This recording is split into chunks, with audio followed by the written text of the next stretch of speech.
ಅಪ್ಪ ಅಮ್ಮ, ನನ್ನ ಲೈಫು ನನ್ನ ಇಷ್ಟ, ನೀನೇ ಕೇಳೋದಕ್ಕೆ.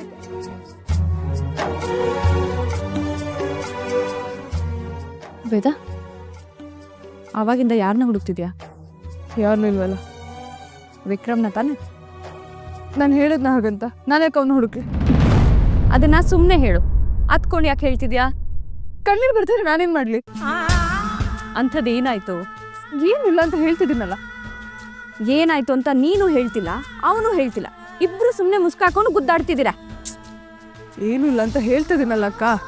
ಸರಿ, ಊಟಕ್ಕೆ ಬಾ. ನಂಗೆ ಹಶ್ವ. ನೀನು ಊಟ ಮಾಡಿಲ್ಲ ಅಂದ್ರೆ ವಿಕ್ರಮ್ ಅಷ್ಟೇ.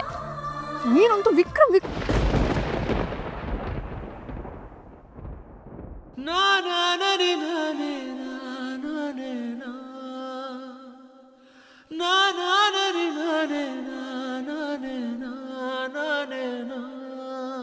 ಯಾರೋ ಇವನು ಜೋಕುಮಾರ ಕಣ್ಣಲ್ಲಿ ನಿಂತ, ಯಾರೋ ಇವನು ಮಾಯಗಾರ ಯಾರಿಗೆ ಸ್ವಂತ.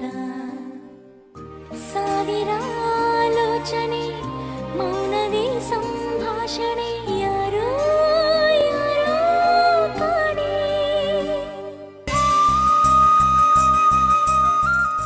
ನಮ್ಮೇಲಿರೋ ಕೋಪನ ಊಟದ ಮೇಲೆ ತೋರ್ಸೋದು ಬೇಡ ಅಂತ ಹೇಳಿ ಅಕ್ಕ. ನನಗೇನು ಕೋಪ ಇಲ್ಲ, ತಾನೇ ಉರ್ಕೊಂಡು ಎದ್ದೋಗಿದ್ದಲ್ವ, ಹೇಳಕ್ಕ. ಉರ್ಸಿದ್ ಯಾರು ಅಂತ ಕೇಳಿ ಅಕ್ಕ. ಉರ್ಸು ಅಂತ ನಾನೇನು ಹೇಳ್ದೆ, ಕೇಳಕ್ಕ. ಅನ್ನೋರು ಮರ್ತಿರ್ಬೋದು, ಅನ್ನಿಸ್ಕೊಂಡವ್ರು ಮರೆಯಲ್ಲ ಅಂತ ಹೇಳಿ ಅಕ್ಕ.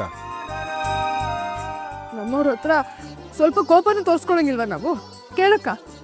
ಹಾಗಂತ ಬಾಯಿಗೆ ಬಂದಾಗೆ ಮಾತಾಡೋದು ಹೇಗಂತ ಕೇಳಿ ಅಕ್ಕ. ಏನೋ ಫ್ರೆಂಡ್ ಅಂತ ಒಂದ್ ಮಾತು ಬೈದಿರ್ತೀವಿ, ಅಧಿಕಾರನೂ ಇಲ್ವಾ, ಕೇಳಕ್ಕ. ಅದು ಸ್ವಲ್ಪ ಸುಮ್ಮನೆ ಇರ್ತೀರಾ ಇಬ್ರು? ನಿಮ್ ವಾದ ಕೇಳಿ ಕೇಳಿ ನನ್ಗೆ ಸಾಕಾಗೋಯ್ತು ಅಕ್ಕ. ಅಲ್ಲ, ನನ್ನನ್ನೇನು ಅರಳಿಕಟ್ಟೆ ಆಂಕರ್ ಅಂತ ಅನ್ಕೊಂಡಿದ್ದೀರಾ ನಿಮ್ ಪಂಚಾಯತಿ ಕೇಳೋದಕ್ಕೆ? ನೋಡಿ, ಎಷ್ಟೊತ್ತಿ ಹೇಳ್ಬೇಕು, ನೀವಿಬ್ರು ಇದ್ದೀರಾ, ನಿಮ್ಮ ಸಮಸ್ಯೆನ ನೀವೇ ಬಗೆಹರಿಸ್ಕೊಳ್ಳಿ, ನಾನಿಲ್ಲ.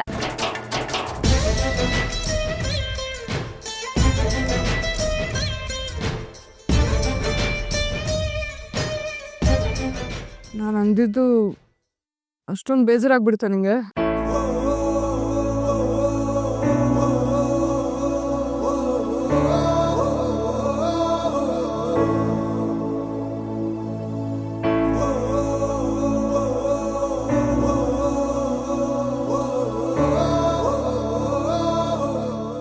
ಬೇಜಾರಾಯ್ತಾ?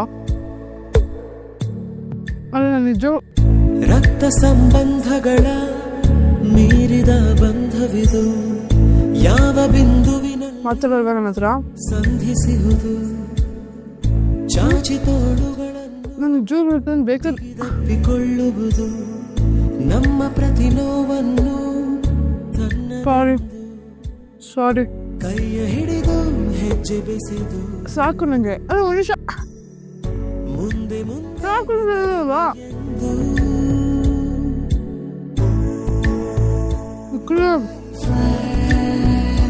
ಕಣ್ಣ ಕಂಬನಿಯ ಒರೆಸುವ ಸ್ನೇಹಿತ.